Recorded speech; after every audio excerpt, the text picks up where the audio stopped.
आज मी तुम्हाला गौरीच्या फराळासाठी कचोऱ्या करून दाखवणार आहे। मी आता कचोऱ्यासाठी हा मैदा घेतलाय। हा मैदा मी चाळून घेणार आहे। आता हे 2 वाट्या मैदा आहे बघा।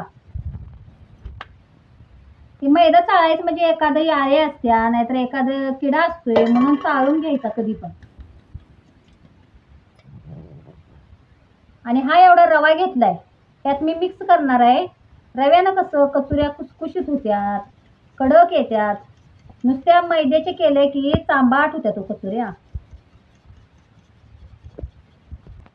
आता यात जरा मीठ टाकून घ्यायचं।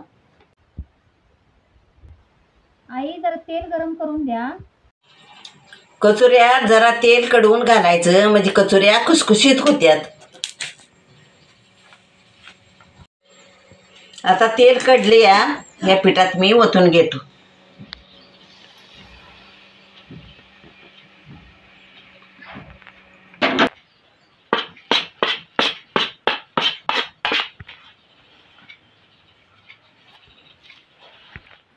गरम तेल पिठात ओतलं की पिठात गाठी झाल्यागत होत्यात।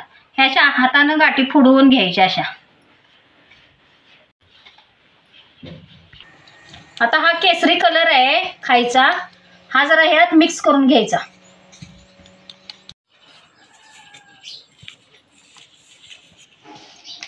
हे असं पिठात एकसारखं मिक्स करून घ्यायचं।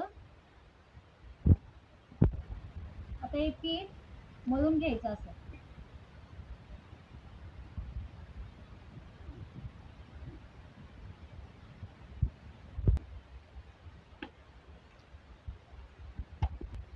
ही अशी कणिक मळायची आणि याला तेल लावून ठेवायचं 1-5 मिनिटं जरा चांगली भिजायला।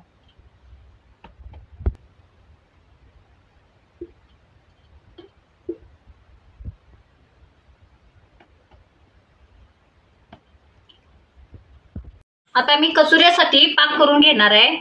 त्यासाठी या पातेल्यात मी साखर ओततो। आता यात जरा पाणी ओतायचं। पाणी नाही ओतायचं नाही, साखर वल्ली याला एवढंच पाणी ओतायचं।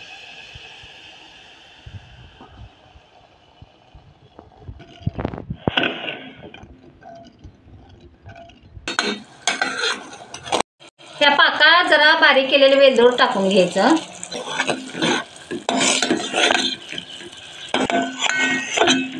हे बघा पाक कसा आलाय। हे असाच पाक चांगला करून घ्यायचा। पाक कच्चा राहिला तर कचोऱ्या मऊ होत्यात। हा पाक आता कचोऱ्यासाठी तयार आहे बघा। आता या कढईत तेल गरम करत ठेवतो कचोऱ्या तळायला।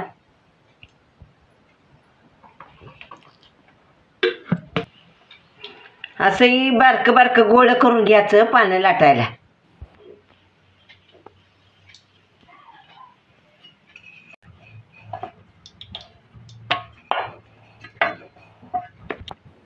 ही बघा अशी पानं लाटून घ्यायची असतात। लई पातळ बी करायची नाहीत, लई जाड बी करायची नाहीत आणि अशी घडी घालून घ्यायची।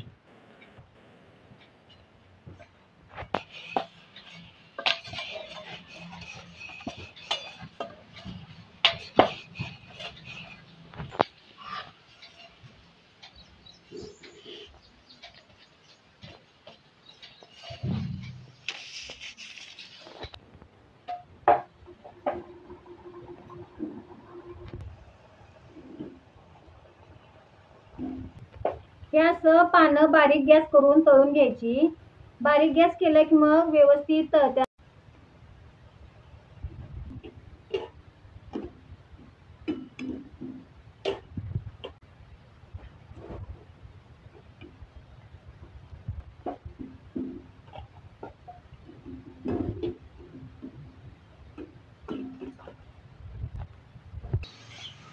ह्या अशा तळून घेतल्यात।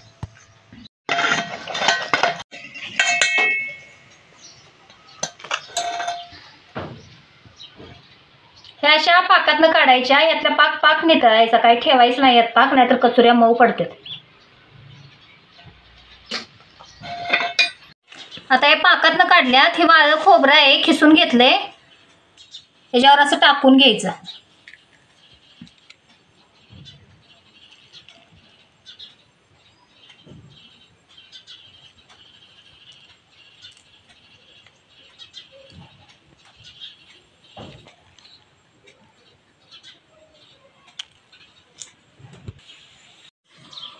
आता ह्या कचुऱ्या गौरीच्या फराळासाठी तयार आहेत.